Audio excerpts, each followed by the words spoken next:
The ultimate Audi TT has 340 brake horsepower and can do its 0 to 60 mile an hour thing in 4.6 seconds. A premium price tag puts it against some formidable rivals, but Audi's recent record with RS badge performance models leads us to expect great things. The Audi TT started life as a design icon, an acutely modern trinket to be looked at and lusted after. But it never really convinced as a driver's car, perhaps because in truth it was little more than a Volkswagen Golf with a prettier look. Now, the second generation version, launched in 2006, was much more its own car. Its suspension and mainly aluminium bodywork as unique as its classy style. Confident that its creation now had sound foundations in the handling department, Audi saw fit to let it stretch its legs. The 272 brake horsepower TTS was the most focused and fastest TT ever at the time of its launch. But it's this 340 brake horsepower TT RS model that really seeks to confirm this car's iconic status. In fact, it seeks to do more than that. If you're a real Audi fan, the combination of coupe body, four-wheel drive and charismatic 5-cylinder turbo engine can really only bring to mind one car, the legendary 1980 Audi Quattro. This TT RS, the Germans tell us, is that model's spiritual successor. No pressure there then. Yet you can't deny that it's been equipped for the task, with over 70% more power, a purpose-built engine and a 6-speed gearbox, plus enough grip to take on any alpine stage of the Monte Carlo Rally. It's a tantalising prospect. The desire for a TT RS presented Audi with an engine problem. Their old 3.2 litre V6 was too heavy, while their fizzy 4-cylinder 2 litre TFSI turbocharged power plant had already been pushed to its limits with the 272 brake horsepower TTS.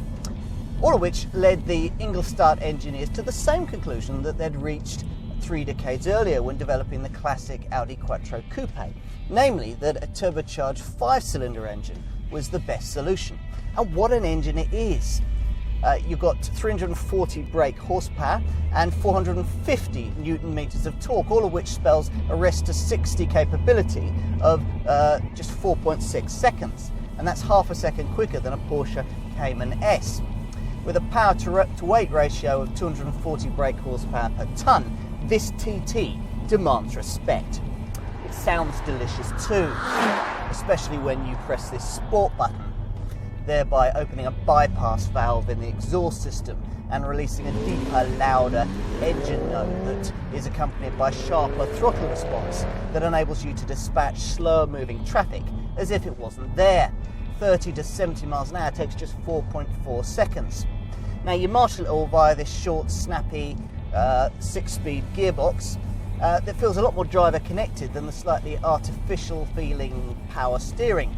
Still, the helm's certainly accurate, enabling you to throw this car into a set of corners that'll leave you thinking just one thing. This TT's grip is simply astonishing. To get the full experience, you'll need to have ticked the extra cost box for the Audi magnetic ride dampers that instantly adjust to suit conditions and your driving style. Without this system, the standard ride is rather over firm all of the time. Even if you don't go for that, however, this car is a devastating cross-country tool. Its Quattro four-wheel drive system's 50-50 torque split in standard mode, able to adjust itself rearwards if the software thinks it'll better your handling balance. There are bigger brakes too, and an advanced ESP stability control system that track fiends can dispense with. On a straightaway, you'll be able to get up to 174 miles an hour if you've paid extra to have the 155 mile an hour restrictor chip removed. Perhaps that's why this car, as standard, has a race-style fixed rear wing rather than the normal TT's retractable one that pops up when you are going over the speed limit to give the game away. Now, if the distinctive sound of the TT RS doesn't convince the world at large that here is a two-seater Audi with serious intent, then the sighter one surely will. Here's a car that looks as good bonnet up as bonnet down. Its cam covers finished in crackle red paint and studded with 5 HT leads. Gorgeous. This surely is the TT that visually every schoolboy would want on his bedroom wall.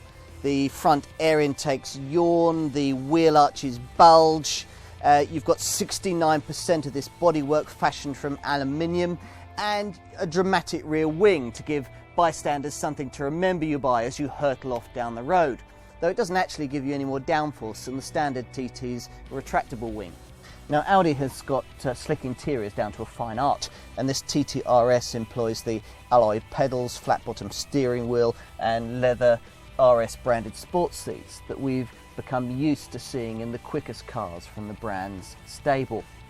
Now, this model also includes in its driver information system additional displays for boost pressure, oil temperature, and a lap timer is also included.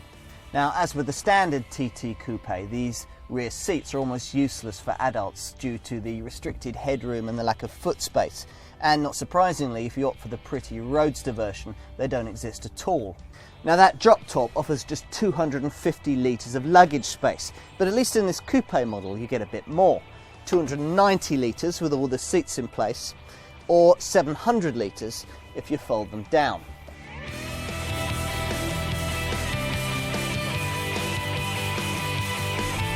Now, if you're approaching TT RS ownership expecting much change out of £45,000, then you're not really living in the real world.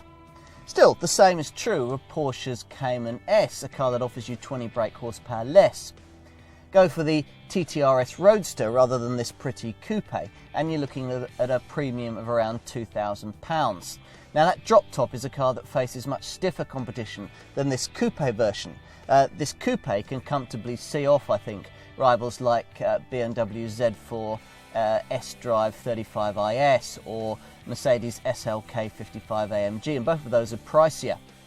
The Roadster TTRS, meanwhile, must contend with the fact that desirable cars like Nissan's 370Z Roadster or Porsche's Boxster S can come within 15 to 30 brake horsepower of its total output, yet cost substantially less. Still, this Audi is a much rarer find, and residuals should reflect that. Whether you go for coupe or roadster versions of your TTRS, you'll need to give careful thought to the finished specification that your car will need. Not that standard versions are poorly equipped. You get the usual RS branded sports seats and the top-end TT niceties that you'd expect for this kind of money, and the normal RS line styling cues like these aluminium look door mirrors, the thicker flat-bottom sports steering wheel and RS badged instruments. But wouldn't your car also benefit from a sports exhaust, Audi magnetic dried adjustable dampers, or even the de-restricted engine kit that takes you up to 174 miles an hour and includes a carbon designer package to make the engine bay look that much better? And that's way before you start considering race-style bucket seats, larger alloys or DVD sat-nav. Now, the kind of fuel economy you can expect from your TT RS will depend, of course, to a large extent on how you drive it. Audi quote a combined fuel consumption figure of 30.7 miles to the gallon, but if you achieve that on a regular basis, you'd have to wonder why you bought the thing in the first place. Your insurance broker will want his pound of flesh too, thanks to a Group 20 rating, but at least residual values should be strong thanks to this car's relative rarity. Now, anyone who still thinks that Audi's TT is a bit soft is way behind the times. In this RS, guys, it can live with the fastest and the best, accelerating as if on a mission, gripping the road like a limpet and turning into corners like a shark turning towards a meal. Is it as charismatic as the original Audi Quattro? Perhaps not. Is it a better sports car? Very definitely yes. But then bettering a 30-year-old design, you might think, isn't too taxing. Matching the cream of the world's finest £50,000 sports cars is a lot more difficult. That this Audi does it so easily should make rival brands worried.